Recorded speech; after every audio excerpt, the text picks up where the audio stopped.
যে আন্দোলনে গুলিবিদ্ধ স্বামীর চিকিৎসার জন্য স্ত্রী তার 3 দিনের কোলের সন্তানকে বিক্রি করে দেয়, সেই বাংলাদেশে সেই আন্দোলনে নিহত শহীদদের আত্মার মাগফিরাত কামনার জন্য স্মরণ সভা আয়োজন করা হয় 5 কোটি টাকা খরচ করে।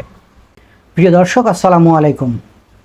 14ই সেপ্টেম্বর শহীদদের স্মরণে স্মরণ সভা, খরচ হবে মাত্র 5 কোটি টাকা।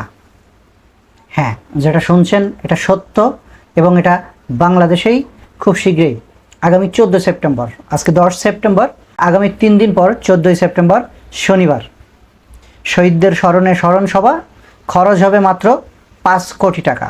এটা একটা নিউজের হেডলাইন আছে, নিউজটুকু আপনাদের একটু পড়ে শোনাই, তারপরে বিস্তারিত আলোচনায় যাব। গত জুলাই আগস্ট মাসে সরকারি চাকরিতে কোটা সংস্কার ও পরবর্তী সময়ে সরকার পতনের আন্দোলনে শহীদদের স্মরণ সভা আগামী 14ই সেপ্টেম্বর।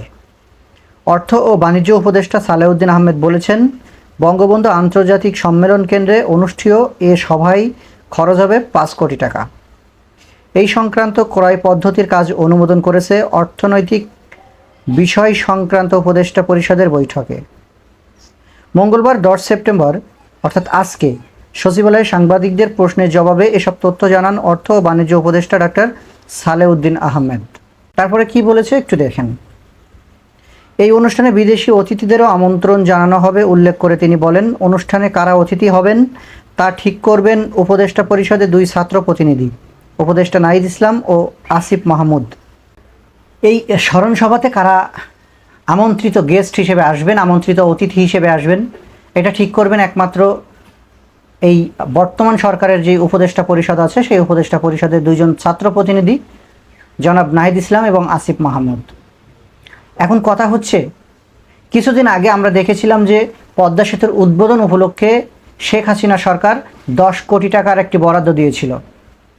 উদ্বোধনে নাচ গান হবে, পদ্মা সেতুর পার্শ্ববর্তী বিভিন্ন জেলা থেকে বিভিন্ন বিভাগ থেকে লোকজন যাবে, আনন্দ উল্লাস করবে, সেই জন্য তাদের বরাদ্দ ছিল 10 কোটি টাকা। অথচ একই সময়ে বাংলাদেশের একটি অঞ্চলে কয়েকটা জেলা কিন্তু সেই সময় বন্যা কবলিত অবস্থায় ছিল, লক্ষ লক্ষ মানুষ পানিবন্দী ছিল। তাদের জন্য, সেই বন্যা কবলিত মানুষের জন্য বরাদ্দ দিয়েছিল কত? আপনারা সবাই জানেন যে মাথা পিছু 4 টাকা করে, 4 টাকা এবং 500 গ্রাম চাউল বরাদ্দ দিয়েছিল শেখ হাসিনা সরকার। সেই সময় অর্থাৎ আওয়ামী লীগের সময় পরিবর্তন হয়ে এখন একটি নতুন বাংলাদেশের জন্ম হয়েছে। কিন্তু এই বাংলাদেশ, যেই বাংলাদেশে জন্ম হয়েছে, এই নতুন বাংলাদেশেও এসে এখনও পর্যন্ত আন্দোলনে যারা আহত হয়েছিল 19,000 সাধারণ ছাত্র জনতা, এই 19,000 ছাত্র জনতা এখনও পর্যন্ত হাসপাতালের বিছানায় কাতরাচ্ছে। তাদের ভিতরে অনেকেই মৃত্যুবরণ করেছে ইতিমধ্যে। তার ভিতরে 1300 জনের কারোর 1 চোখের আলো চলে গেছে, কারোর 2 চোখ চিরজীবনের জন্য অন্ধ হয়ে গেছে। 1300 জন এই পৃথিবীর সৌন্দর্য দেখা থেকে বঞ্চিত হয়েছে। শুধু কি তাই, ছাত্র আন্দোলনে গুলিবিদ্ধ স্বামীর চিকিৎসায় কোলের সন্তানও বিক্রি করতে দেখা গেছে। হ্যাঁ, এই বাংলাদেশে মাত্র 3 দিনের বাচ্চা 25,000 টাকায় বিক্রি করে দিয়েছে একজন মা তার স্বামীর চিকিৎসা খরচ মেটানোর জন্য। আমরা এমনও দেখেছি যে স্বামীর চিকিৎসা করার জন্য স্ত্রী তার কানের সোনা, গলার চেন বিক্রি করে দিয়েছে। তাহলে এরকম একটি পরিস্থিতিতে যখন এখনও পর্যন্ত এই ছাত্র আন্দোলনে আহত ব্যক্তিরা সুচিকিৎসা পাচ্ছে না, চোখের আলো চলে গেছে, অনেকের হাত কেটে ফেলতে হয়েছে, পা কেটে ফেলতে হয়েছে, এখনও চিকিৎসা অভাবে দুর্বিষহ জীবনযাপন করছে নিজের বাসায়। হয়তো অনেকেই বলবেন যে সিএমএইচের মতো একটি বিশেষায়িত হসপিটাল এই আন্দোলনে আহতদের জন্য তো বরাদ্দ করা হয়েছে। হ্যাঁ, এটা বরাদ্দ করা হয়েছে ঠিকই, কিন্তু সেখানে কতজন ভর্তি আছে?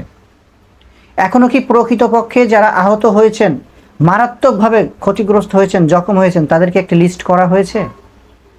যারা এই আন্দোলনে শহীদ হয়েছেন, প্রকৃতপক্ষে কি একটি শহীদের লিস্ট করা হয়েছে? আমরা দেখেছি আওয়ামী লীগের আমলে যদি কোনো একটি কাজ কেউ উদ্বোধন করতে যাইতো বা কোনো একটি ভালো কাজের জন্য যাইতো, তার আগে বঙ্গবন্ধুর কবর জিয়ারত করতে আমরা দেখেছি। ঠিক একই একটা ট্রেডিশন কিন্তু এই 5ই আগস্টের পরে আমরা লক্ষ্য করছি। 5ই আগস্টের পরে যেই ভালো কাজ করতে যাচ্ছে, কোনো রাজনৈতিক দল হোক, সামাজিক সংগঠন হোক বা যারাই হোক না কেন, আবু সাইদের কবরে গিয়ে কবর জিয়ারত করে আসছেন। আমি বলছি না আবু সাইদ এবং মুগ্ধর এই আন্দোলনে ভূমিকা ছিল না, তাদের ভূমিকা সবচাইতে বেশি ছিল, কারণ তারা জীবন দিয়েছে। কিন্তু শুধু কি 2 জন জীবন দিয়েছে? কেন শুধু আবু সাঈদের কবরে গিয়ে ফুল দিয়ে জানাজা নামাজ পড়তে হচ্ছে? অন্য যারা নিহত হয়েছে এই আন্দোলনে তাদের কবরে কেন যাওয়া হচ্ছে না? তাদের পরিবারের খোঁজখবর নেওয়া হচ্ছে না? এখন অনেকেই বলবেন যে না, সমন্বয়করা তো বিভিন্ন জায়গায় যাচ্ছে, বিভিন্ন জায়গায় দান করছে, তাদের পরিবারকে সহায়তা করছে। কতজনের পরিবারকে সহায়তা করছে? আমার প্রশ্ন, কতজনের পরিবারকে এ পর্যন্ত সহায়তা করা হয়েছে? কতজনকে পুনর্বাসন করা হয়েছে?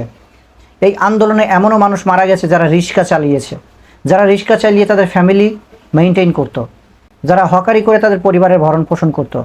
অনেকেই ছিল ক্ষুদ্র ব্যবসায়ী, ফুটপাতের উপরে ব্যবসা করে তাদের পরিবারের জীবিকা নির্বাহ করত। এরকম কতজন পরিবারকে সাহায্য সহযোগিতা করা হয়েছে?